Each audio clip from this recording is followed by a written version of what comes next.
ilaha illallah, la ilaha illallah, la ilaha illallah, la ilaha illallah, la ilaha illallah, Muhammadur Rasulullah sallallahu alaihi wasallam. كلمة حق عليها نحيا وعليها نموت وبها نبعث إن شاء الله تعالى من الآمنين. الفاتحة.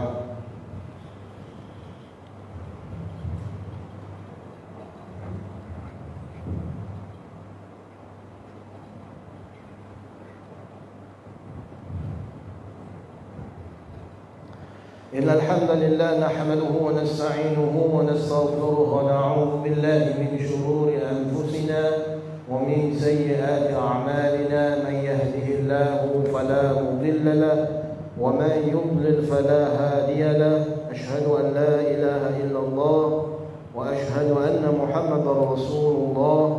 أبو بكر الصديق، عمر الفاروق، عثمان بن الرحيم، علي عبد الدين، خلفاء رسول الله صلى الله عليه وسلم.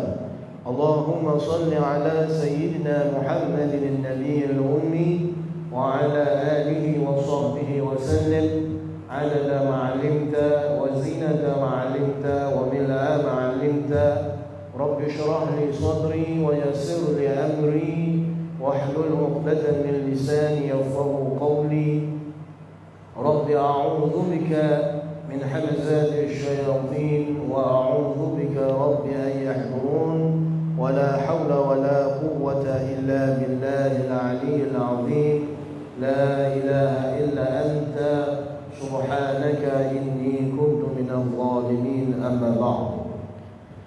Baik hadirin yang dirahmati Allah Subhanahu wa taala, kita terus dengan pengajian kita di mana Al-Imam An-Nawawi rahimahumullah ta'ala meriwayatkan akan hadis daripada hadisnya Nabi sallallahu alaihi wasallam berkaitan dengan kelebihan kita duduk ataupun kita dituntut untuk duduk di dalam majlis halaqah zikir. Dan telah berkata Al-Imam An-Nawawi rahimahullah ta'ala, i'lam annahu kama yustahabbu al-dhikr yustahabbu al-julusu fi hilaq ahlihi wa qad tadhaharat al-adilla ala dhalik wa sataridu fi mawadi'iha insha'Allah ta'ala. Wa yakfi fi dhalika hadith Ibn Umar radhiyallahu ta'ala anhu wa arda qala qala Rasulullah sallallahu alaihi wasallam. Ya. Jadi kita sambung pada manaqibnya. Manaqib siapa? Manaqib Sayyidina Abdullah ibn Umar ibn Khattab radhiyallahu taala anhu wa Allah, perawi ataupun sahabat yang menyampaikan hadis ini.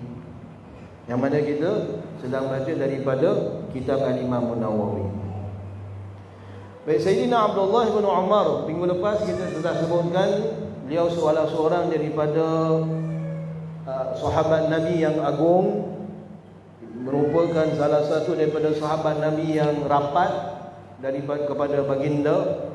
Beliau adalah anak anda ataupun anak lelaki kepada Sayyidina Umar bin Khattab radhiyallahu taala anhu wa arda. Beliau dilahirkan pada tahun yang ketiga sesudah Nabi diutuskan. Beliau masuk Islam semasa beliau masih lagi kecil, belum baligh lagi. Beliau masuk Islam bersama-sama dengan ayahnya Sayyidina Umar bin Khattab radhiyallahu taala anhu. Beliau juga berhijrah bersama-sama dengan ayahnya. Ketika itu beliau baru berumur 10 tahun. Ya. Di kalangan para sahabat, Sayyidina Abdullah bin Umar ni seorang yang dipandang sebagai di antara ulama ahlul fiqh di kalangan para sahabat Nabi sallallahu alaihi wasallam. Bahkan beliau juga di antara mereka yang diminta untuk mengeluarkan fatwa semasa hayatnya.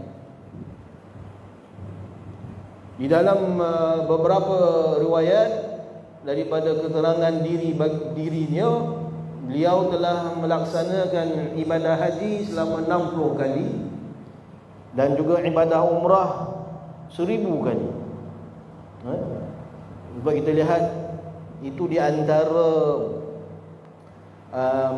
amalan para salaf kita, khususnya di kalangan para sahabat. Selain daripada mereka berjihad di negeri-negeri ataupun di tempat-tempat yang jauh, sekiranya mereka berada di tanah haram Makkah ataupun tanah haram Madinah, maka mereka akan memperbanyakkan melaksanakan ibadah haji dan juga umrah. Haji pada musimnya lah, tapi umrah mereka akan perbanyakkan dengan ibadah umrah. Jadi kalau kita pun hadirin dirahmati Allah, kita bila melaksanakan ibadah umrah, kita tiba dekat tanah Makkah haram, tanah haram Makkah, jangan kita hanya buat sekali je. Dah tentu kita kat sana perbanyakkan dengan melaksanakan ibadah umrah. Kerana ini adalah di antara amalan para salaf sunat. Kenapa saya sebutkan ini? Kerana kita ada dengar juga kadang-kadang ada orang dia pergi Mekah, dia sampai dekat Mekah, dia buat umrah. Lepas dia dah buat umrah, dia tak buat umrah lagi sampai dia balik Singapura. Kalau 5 hari dia dekat Mekah, dia buat sekali je. Kalau lah dia 7 hari di Mekah, dia buat sekali je umrah. Jadi apa yang dia buat dekat Mekah? Oh, dia kata, ustaz saya ajar banyakkan solat, banyakkan ibadah di tanah, di Masjidil Haram. Buat tawaf sunat banyak-banyak, laksanakan solat sunat banyak-banyak di Mekah, di Masjidil Haram. Tapi umrah buat sekali je. Kenapa pula macam itu? First time saya dengar. First time. Kita dulu belajar Madinah juga, dekat tanah haram Madinah. Ni first time kita dengar pula. Sampai jauh-jauh, awak datang daripada jauh-jauh, awak datang di Mekah, awak buat sekali je umrah. Kenapa? Oh, kata ustaz saya, Nabi buat umrah sekali je ustaz, jadi sunnah buat sekali. Tapi kalau gitu, para sahabat buat berapa kali? Para sahabat Nabi lebih daripada sekali. Sayyidina Abdullah bin Umar 1000 kali. Yalah, dia dekat ustaz, dekat-dekat pun dia tinggal Madinah. Dia bukan tinggal dekat Mekah, jalan kaki lagi. Sahabat-sahabat Rasulullah banyak rata-rata kalau pergi tanah haram Mekah, mereka daripada Madinah, mereka jalan kaki. Mana susah-susah tu mereka lakukan juga kerana nak melaksanakan ibadah umrah. Bukankah Nabi SAW juga telah mengatakan, laksanakan umrah, antara umrah dengan umrah yang kemudiannya Allah Ta'ala ampunkan dosa kita. Sebersih-bersihnya, kalau kita buat ibadah umrah tu dengan betul, bersih antara satu umrah dengan satu umrah. Jadi banyakkan buat umrah. Sayanglah awak dah dekat tanah haram Mekah, habis awak buat sekali je. Laksanakan. Mana yang kalau kita ada kemampuan dari sudut kesihatan, teruskan. Bukannya susah pun, alhamdulillah. Daripada Masjidil Haram ada bas. Kalau awak tak nak, awak nak tunggu ejen awak ke apa, lambat, syekh awak ke bawa lambat, awak boleh pergi sendiri, minta izin dengan mereka, beritahu dengan mereka, naik bas pergi. Nanti dia bawa pergi Masjid Tan'im, jatuhkan niat umrah, balik laksanakan. Pokoknya kita memperbanyakkan ibadah. Selain daripada kita buat sunat tawaf, salat-salat sunat dan kemudiannya, umrah juga kita digalakkan laksanakan. Dan Sayyidina Abdullah bin Umar radhiyallahu ta'ala anhu juga merupakan contoh yang terbaik untuk kita lihat bagaimana dia punya cinta kepada Nabi SAW. Selain daripada dia memperdalami ilmu hadis, dia faqih dalam ilmu syariah. Beliau juga, hadirin yang dirahmati Allah SWT, diriwayatkan kerana cinta dia yang begitu besar dengan Nabi SAW, mana sahaja tempat yang Nabi pernah lalu, di situlah dia akan berhenti dan dia akan melakukan salat sunnat. Kalau di sini satu tempat Nabi pernah duduk, imam di Mekah ataupun di Haram di Madinah ataupun di tempat mana-mana yang pernah Nabi lalui, dia akan berhenti di tempat itu dan dia akan menunaikan salat sunnat. Dan apa dia kata? Dia kata, semoga setiap jejak akan aku bersama-sama di atas jejak sebelumnya. Mana-mana saja Nabi berada di situ, dia berharap dia akan ikut Nabi SAW di mana saja Nabi pergi, walaupun Nabi SAW telah wafat. Dan ini adalah amalan para sahabat juga, hadirin. Bukan Sayyidina Abdullah bin Umar saja, bahkan sahabat-sahabat lain. Kerana mereka punya cinta yang sangat mendalam kepada Nabi, mereka akan cuba mengikut Nabi SAW, emulate Rasulullah, sehingga kan di mana Nabi jalan, pakaian yang Nabi pakai, makanan yang Nabi makan, semuanya mereka kalau boleh mereka ikut, dan mereka akan ikut. Macam itu sekali. Sebab cinta. Hope. Kita akan ikut apa sahaja yang ditunjuk oleh kekasih kita. Apatah lagi kalau itu adalah diri Nabi SAW, kan? Bila Nabi kata, la yu'min ahadukum hatta akuna ahabba ilaih min walidihi wa walidihi wan nas ajma'in. Tidak sempurna iman seseorang Muslim selagi mana dia tidak mencintai aku lebih daripada dia mencintai ibu bapanya, anak-anaknya dan seluruh manusia yang lain. Nabi ni kena dicinta pertama. Dalam riwayat yang lain juga Nabi sebutkan lan yu'min. Lan artinya apa? Tak ada iman langsung bagi sesiapa yang tidak mencintai aku lebih daripada dia mencintai ibu bapanya, anak-anaknya dan seluruh manusia yang lain. Jadi sebab kerana cinta tu, sahabat-sahabat Nabi SAW tu kerana cinta benar dengan Rasulullah, cinta mati orang kata tu, ataupun kalau orang sebutkan cinta ta'assub lah, cinta betul dengan Rasulullah, sehingga kan apa sahaja yang Nabi tunjukkan dari sudut ibadah dia, dari sudut watak dia, akhlak dia, dari sudut pakaian dia, semua sahabat ikut. Dahsyat betul. Dahsyat betul cinta mereka kepada Rasulullah. Dan begitu juga kepada kita, hadirin sekalian, kita nak ikut sahabat Nabi. Kita nak ikut bagaimana mereka ni mencintai Nabi seluruhnya. Sayyidina Abdullah bin Umar, mana sahaja Rasulullah berhenti, yang diingat tu dia akan pergi dan dia akan salat. Dia kata, mudah-mudahan aku ni mengikut jejak langkah Nabi yang pernah Nabi lakukan sebelumnya. Macam itu sekali. Sehingga kan bapanya sendiri, Sayyidina Abdullah bin Umar radhiyallahu taala anhu berkata, tidak pernah aku melihat Abdullah tidak menangis apabila disebut ataupun dia mengingat Rasulullah sallallahu alaihi wasallam. Setiap kali ingat Nabi dia nangis.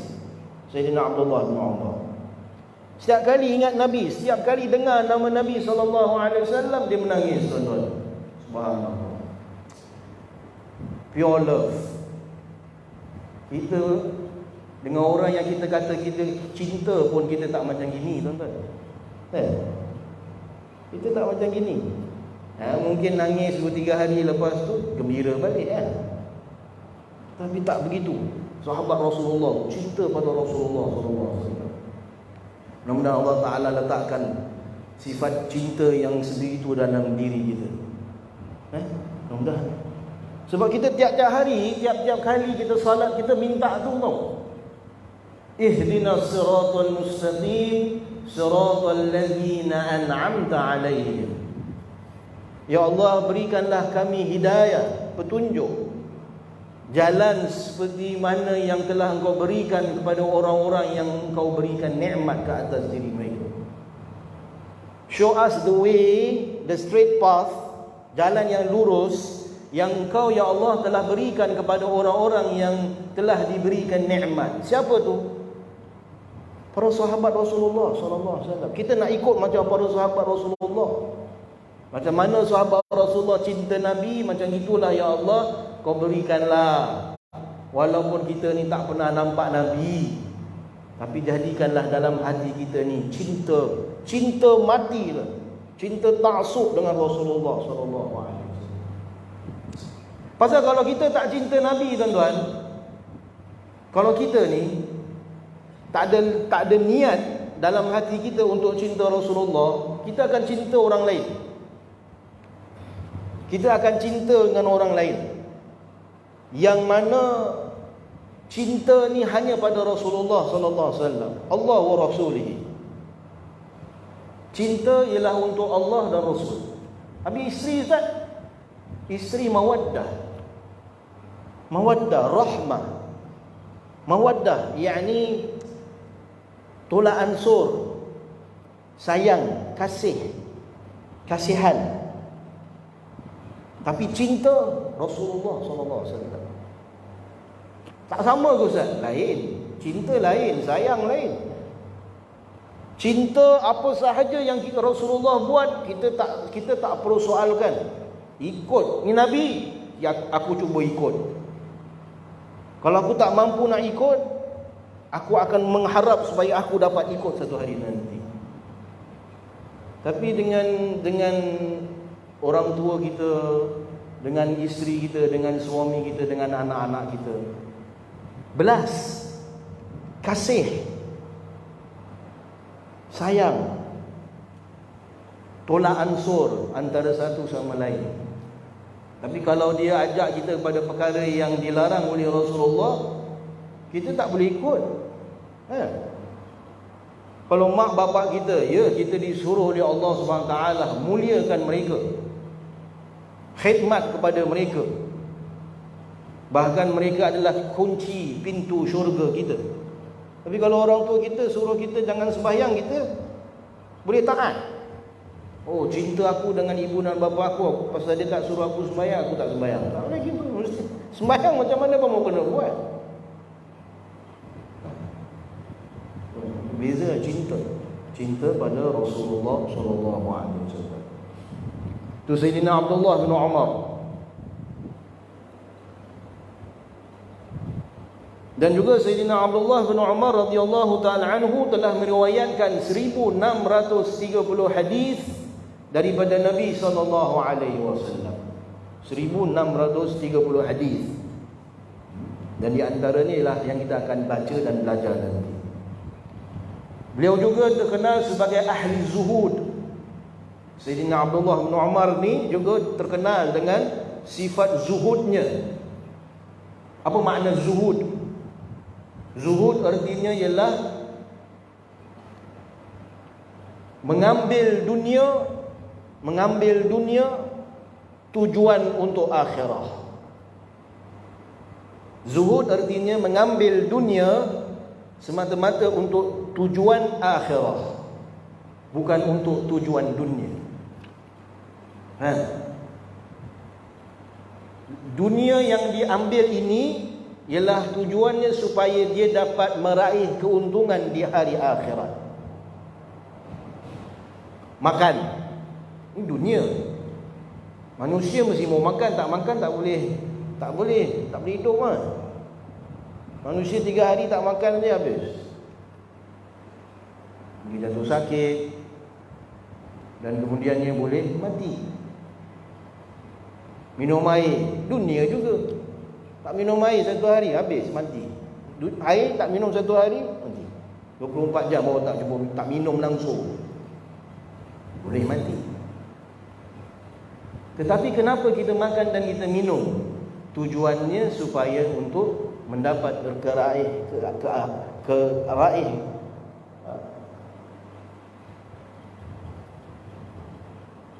untuk meraih keuntungan di akhirat. Saya makan, saya minum tujuannya supaya tubuh badan saya kuat, supaya saya dapat menggunakan kekuatan yang ada pada diri saya untuk beribadah. Inna salati wa nusuki wa mahyaya macam mana aku hidup, lillahi rabbil alamin. Macam mana aku jalankan kehidupan aku, lillahi rabbil alamin. Makan, minum, ambil yang mana untuk menyihatkan tubuh badan, supaya aku dapat ibadah, menjadi Abdullah, menjadi khalifah Allah. Bukan makan kerana nak memuaskan nafsu semata-mata kan.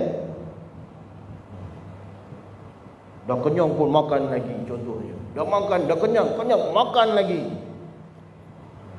Tak makan tak cukup, bawa balik rumah tapau, tapi tak makan, akhirnya buang juga. Itu tak zuhud namanya. Zuhud, kita ambil sekadar apa yang kita perlukan, tujuannya supaya dapat meraih keuntungan di hari akhirat. Oh, ini perlu pada latihan lah. Kita nak kena latih ni. Ni kena latih. Sama-sama kita mau kena latih. Nasib baik kita puasa, tuan-tuan. Kalau cakap pasal bab makan ni je lah. Nasib baik Allah Ta'ala ni mewajibkan kita puasa dalam bulan Ramadan, supaya kita ni dalam bab makan kita cuba dilatih. Dilatih mengambil mana yang perlu. Zuhud tu puasa ajar kita jadi orang yang zuhud. Tapi kita tengoklah, kita muhasabah diri kita lah. Kita cek kita punya diri sendiri, macam mana kita punya zuhud tu. Tu baru cakap pasal makan, belum cakap pasal harta, belum cakap pasal kekayaan lain. Luar biasa hadirin yang dirahmati Allah. Zuhud ni kalau kita belajar dalam bab ilmu tasawuf, dalam Islam ada 3 ilmu. Guru kita dulu panggil ilmu 3 serangkai. Pernah dengar? Guru-guru kita dulu panggil ilmu 3 serangkai. Ilmu fardhu ain, yakni cakap tentang tauhid, aqidah. Kemudian cakap tentang fiqh, perbuatan, ibadah. Kemudian cakap tentang akhlak, adab, yakni tasawuf. Ilmu zuhud dalam bab tasawuf. Jadi Sayyidina Abdullah bin Umar, kata para ulama, salah satu contoh ahlul zuhud. Walhal dia boleh memiliki kekayaan yang limpah ruah dari sudut kekayaan harta, dia boleh dapat. Tetapi tidak begitu. Bahkan bila Sayyidina Umar bin Khattab, ayahandanya, setelah ditikam oleh Abu Lu'lu', seorang berbangsa Parsi yang memeluk agama Islam tetapi dia menyembunyi kekufurannya, bila Sayyidina Umar pada akhir hayatnya, sahabat-sahabat Rasulullah minta Sayyidina Umar lantik pengganti dia, pengganti khalifah. Jadi Sayyidina Umar tu dalam keadaan gering, bertanya, siapa yang kau ingat yang layak menjadi pengganti aku? Jadi ada salah seorang daripada sahabat Rasulullah sallallahu alaihi wasallam mengatakan, kenapa tidak engkau lantik anak engkau Abdullah bin Umar? Lantikkan anak engkau Ibnu Umar. Dia seorang sahabat Rasulullah, seorang faqih, seorang yang ahli zuhud. Rasulullah cinta pada dia. Apa kata Sayyidina Umar? Cukup dalam keluarga Umar saja yang akan disoal oleh Allah. Cukup. Dalam keluarga Umar saja yang ditanya oleh Allah tentang hal ihwal umat Nabi Muhammad sallallahu alaihi wasallam. Maknanya Sayyidina Umar tak redha kalau anaknya Sayyidina Abdullah bin Umar dilantik menjadi pengganti Sayyidina Umar. Sayyidina Umar tak mau. Biar aku seorang aja dalam keluarga aku seorang je Allah Ta'ala tanya tentang hal ihwal umat Nabi. Jangan lantik anak aku. Bukan dia tak layak, dia layak tuan-tuan. Tetapi Sayyidina Umar tak suka. Sebab para ulama ahlu sunnah wal jamaah mengatakan hanya ada 4 sahaja khulafa ar-rasyidin. Ada 4 aja. Tapi ada juga setengah ulama ahlu sunnah wal jamaah mengatakan bukan 4, ada 5 khulafa ar-rasyidin. Sayyidina Abu Bakar, Sayyidina Umar, Sayyidina Uthman, Sayyidina Ali. Yang kelima ialah Sayyidina Al-Hasan bin Ali radhiyallahu ta'ala anhu wa arda. Ada kata yang nombor 5 ialah Sayyidina Al-Hasan. Tapi ada juga ulama mengatakan Sayyidina Hasan dia tak lama jadi khalifah, berapa bulan je. Tapi yang nombor 5 siapa? Mereka katakan Sayyidina Umar bin Abdul Aziz radhiyallahu ta'ala anhu wa arda. Sayyidina Umar bin Abdul Aziz dia bukan di kalangan para sahabat, tapi dalam golongan para tabi'in. 100 tahun selepas sahabat-sahabat Rasulullah SAW, dia generasi baru. Sayyidina Umar bin Abdul Aziz Al-Umayyah. Tapi Sayyidina Umar bin Abdul Aziz ni dari sebelah mak dia adalah keturunan Sayyidina Umar. Dari sebelah mak.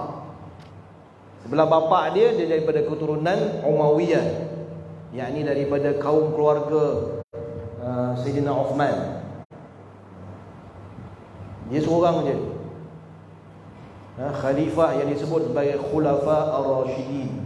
Khalifah yang Allah Ta'ala telah berikan petunjuk dan pembimbing. Sebab dia punya cara pemerintahan sama seperti mana cara pemerintahan Rasulullah SAW. Itu. Jadi Sayyidina Abdullah bin Umar terkenal dengan ahli zuhudnya. Kata Al-Imam Abu Nu'aim rahimahumullah, Imam Abu Nu'aim dalam kitabnya Hilyatul Awliya. Imam Abu Nu'aim ni salah seorang daripada ulama hadis yang hebat tuan-tuan.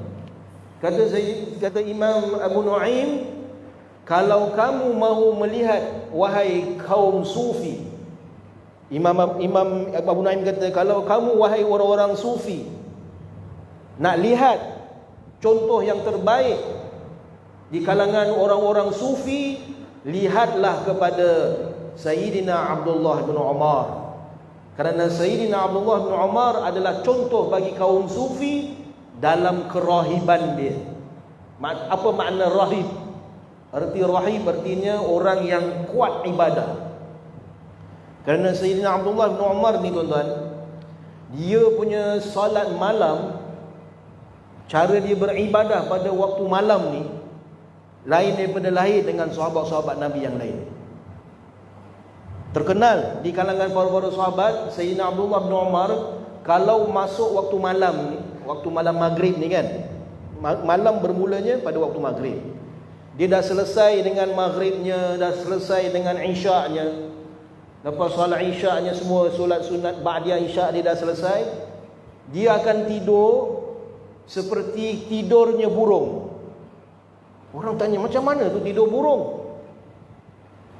Ada kata setengah ulama menyebutkan Sayyidina Abdullah bin Umar malam dia tak pernah tidur baring. Kalau waktu malam dia tak tidur berbaring. Sebab itu cara burung tidur. Burung mana tidur baring? Awak cuba carilah burung dalam dunia ni, atas muka bumi ni, ada tak burung kalau tidur dia baring? Tak ada. Dia tidur berdiri. Dia tidur berdiri. Tidur dia ataupun dia duduk. Tak ada burung tidur baring. Tak ada. Sayyidina Abdullah bin Umar tidur dia pada waktu malam macam burung tidur, duduk. Ada setengah ulama kata gitu. Kejap-kejap nanti dia bangun, bila setiap kali dia terbangun daripada tidur dia akan mengambil wudu dan dia akan solat. Sampai dia penat, kemudian dia tidur balik. Tidur dia pun sama macam mana dia tidur pada awalnya, dia tidur duduk. Tidur. Nanti bangun. Dia bangun, dia ambil wudu, dia sembahyang lagi. Macam gitulah tuan-tuan hadirin yang dirahmati Allah sampai dia wafat. Luar biasa. Sekarang kita mau tanya, kita lihat, orang kalau tidur duduk, berapa lama dia boleh tidur? Boleh dia tidur 1 jam straight gitu? Tak tahulah. Itu biasa kalau kita punya pengalaman, tidur duduk ni dia tak tidur pun. Dia cuma lelap-lelap gitu aja, tutup mata gitu. Tapi tidur yang bukan nyenyak berbeza dengan orang yang tidur baring. Sebab tu hadirin yang dirahmati Allah, bila kita belajar dalam ilmu fikih, seperti mana yang ditunjukkan dalam hadis-hadis Rasulullah, orang yang tidur dalam masjid, dia ada wuduk kan? Dia ada wuduk, dia tertidur. Orang tidur kat dalam masjid kan, dia tidur duduk. Bila dia bangun, dia nak kena ambil wuduk lagi tak? Perlu tak dia ambil wuduk lagi kalau dia tertidur dalam keadaan dia duduk bersila? Dia tak perlu ambil wuduk lagi walaupun dia tertidur. Sebab apa? Sebab hadis Nabi menyatakan demikian. Dan kemudian ulama menerangkan kenapa dia tak perlu mengambil wuduk. Artinya wuduk dia tak batal. Sebab orang yang tertidur duduk, dia tak tidur pun. Dia cuma dia mungkin dia terlelap, tutup mata, tapi dia tak dapat nyenyak. Kedua, punggung dia tertutup di atas lantai. Mustahil dia akan kentut. Orang kalau kentut duduk macam ni dia buat. Dia pusing 45 degrees. Dia naikkan dia punya punggung. Silencer ke tak silencer ke, baru boleh keluar. Betul tak? Cuba awak duduk macam gini, duduk bersila, awak kentut. Boleh Ustaz? Boleh, tapi awak kena teran lah kuat-kuat, baru dia terkeluar. Tapi duduk berseliur macam gini, macam mana? Boleh? Boleh keluar? Boleh. Macam gini, how you sit like this, kalau tertidur batal. Sebab punggung ternaik. Kalau macam ni awak tertidur, batal wuduk. Kena ambil wuduk balik. Kalau tertidur, tak ada batal lah. Tapi Sayyidina Abdullah bin Umar radhiyallahu ta'ala anhu wa arda, malam dia tidur macam burung. Tapi setiap kali dia bangun, walaupun dalam keadaan begitu pun, dia tetap ambil wuduk lagi, sembahyang. Tiap malam macam gitu, hadirin yang dirahmati Allah. Tiap malam macam gitu, sembahyang. Haji, luar biasa. Ini kelebihan Sayyidina Abdullah bin Umar. Dia bangkit daripada tidurnya seperti burung, dia mengambil wuduk sembahyang. Kemudian dia balik lagi ke tempat tidurnya seperti semula. Demikianlah hal itu dilakukannya pada malam hari, sehingga kadang-kala 5 kali, 4 kali, 6 kali, begitu tiap-tiap malam. Menurut Al-Imam Ibn Sirin, setiap kali kalau Al-Imam Sayyidina Abdullah bin Umar terjaga daripada waktu malam, beliau akan menunaikan sembahyang. Sayyidina Abdullah bin Umar tidak mengikut dalam peperangan Badar. Selain daripada peperangan Badar, semua peperangan bersama-sama dengan Rasulullah dia ikut. Cuma Badar aja dia tak ikut. Kenapa? Sebab ketika tu umurnya baru 13 tahun. Jadi Rasulullah tak izinkan dia ikut. Walaupun dia mahu mengikut, tetapi Rasulullah tak izinkan. Tetapi dia ikut Nabi dalam peperangan Uhud, dan juga beliau ikut Nabi dalam peperangan Khandaq. Peperangan Uhud adalah peperangan yang pertama dia bersama-sama dengan Rasulullah sallallahu alaihi wasallam. Meninggal dunia, wafat di Mekah Umurnya ketika itu 73 tahun mengikut jumhur. 73 tahun. Dia wafat di Mekah disebabkan kerana dia ni diracun oleh Hajjaj bin Yusuf. Siapa Hajjaj bin Yusuf ni? Dia ni adalah panglima tentera Yazid bin Muawiyah. Memang terkenal dia ni. Siapa ni Hajjaj bin Yusuf ni memang terkenal dengan dia punya gangster. Gangster dia. Kenapa dia gangster? Dia seorang je hadirin yang dirahmati Allah. Hajjaj bin Yusuf ni Al-Thaqafi, nama dia Hajjaj bin Yusuf Al-Thaqafi, panglima tentera Yazid bin Muawiyah.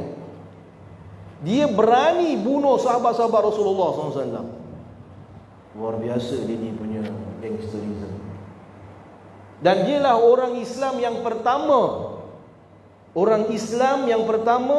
yang meruntuhkan Kaabah dengan menggunakan meriam. Dia orang Islam yang pertama. Allah Ta'ala tak hantar Ababillah Hajjaj bin Yusuf. Sebab kenapa dia meriam Masjidil Haram? Kerana dia nak tangkap salah seorang daripada sahabat Rasulullah yang bernama Abdullah bin Zubair. Sayyidina Abdullah bin Zubair, anak kepada Sayyidina Zubair bin Al-Awwam radhiyallahu taala anhu wa arda. Sayyidina Abdullah bin Zubair ni ialah sahabat Rasulullah. Dia tak nak, pada zaman Sayyidina Abdullah bin Zubair, dia tak nak bai'ah Yazid bin Muawiyah. Dia tak nak. Dia ada hal-hal yang kita tak perlu sangat ambil tahulah. Ni sahabat Rasulullah, dia tak terima Yazid bin Muawiyah sebagai khalifah. Jadi Hajjaj bin Yusuf ni panglima tenteranya, dia datang daripada Syam dengan bala tenteranya, kepung Masjidil Haram, suruh paksa Sayyidina Abdullah bin Zubair untuk keluar dan bai'ah kepada Yazid bin Muawiyah. Sayyidina Abdullah bin Zubair tak mau, jadi dia kepung Masjidil Haram dan dia meriam sampai terkena Kaabah runtuh. Akhirnya Sayyidina Abdullah bin Zubair dibunuh oleh si Hajjaj bin Yusuf. Dan Sayyidina Abdullah bin Umar juga dibunuh oleh beliau. Jadi awak tengok, siapa yang bunuh sahabat-sahabat Rasulullah bukan hanya orang kafir, orang Islam juga. Ini orang Islam yang bukan mengikut apa yang diajar oleh Rasulullah sallallahu alaihi wasallam. Tapi ulama tak berani. Semua ulama ahli sunnah wal jamaah tidak pernah pun mengkufurkan Hajjaj bin Yusuf. Hati-hati, nak kufur orang hati-hati tuan-tuan. Walaupun sampai dia bunuh sahabat pun, itu dia jawab nanti dengan Allah Subhanahu taala. Tapi selagi mana dia tak pernah mengisytiharkan diri dia dia keluar daripada agama Islam, kita tak boleh kufurkan orang Islam. Itu bukan ajaran Rasulullah SAW. Imma dia Syiah ke, imma dia Wahabi ke, Mu'tazilah ke, Qadariyah ke, apa sekalipun, kita jangan mudah nak kufurkan orang Islam. Dia punya amalan, selagi kalau dia tak ikut cara apa yang Nabi ajar, dia bukan ahlu sunnah wal jamaah. Tapi kita tak pernah kufurkan dia. Tak boleh tuan-tuan. Jangan. Pasal mengkufurkan orang Islam, kalau tuduhan tu tak betul, tuduhan kafir tu balik pada diri kita. Kalau dia tak kafir, tuduhan kafir tu balik pada diri kita. Dan ini yang Nabi SAW mengatakan, janganlah kamu menuduh saudaramu kafir kalau dia tidak kafir. Tuduhan kafir itu balik pada diri kau. Oh, jangan main-main tuan-tuan. Selagi dia mengucap la ilaha illallah Muhammadur Rasulullah, wa imma dia munafik sekalipun, kita tak boleh kufur, kita tak boleh tuduhkan dia kafir. Melainkan ulama ijma', umara, ketua mengambil keputusan gitu, itu urusan mereka. Kita tak ada. Kita tak boleh. Ingat dia betul-betul. Zaman sekarang orang mudah kufurkan orang Islam. Tak ikut pendapat dia kafir, syirik, bid'ah. Oh, kau ingat syurga kau punya ke? Hati-hati. Syurga Allah tu sangat luas, tuan-tuan.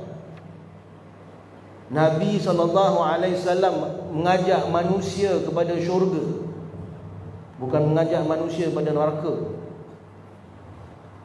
Hati-hati ni. Kita ikut jalan Rasulullah, kita ikut jalan para sahabat. Dia kalau buat jahat, dia jawab dengan Allah SWT. Dia akan diadili. Begitu juga macam Hajjaj bin Yusuf. Hajjaj bin Yusuf, kata para ulama, apabila dia bunuh Sayyidina Abdullah bin Umar, dia bayar orang agar orang ni dia letakkan racun di dalam lembing spear. Letakkan racun dan pergi cari Abdullah bin Umar. Jadi ketika Sayyidina Abdullah bin Umar baru sahaja menunaikan ibadah umrah, dia sedang melakukan tawaf. Dah habis selesai umrah, dia sedang buat tawaf sunat pula. Jadi orang yang dibayar oleh Hajjaj bin Yusuf ni, dia pun ikut Sayyidina Abdullah bin Umar. Dan kemudian dia ambil lembing dia yang racun tu, dia pergi cucuk kaki Sayyidina Abdullah bin Umar yang ada racun tu. Lalu syahidlah Sayyidina Abdullah bin Umar. Dia sakit, akhirnya dia wafat.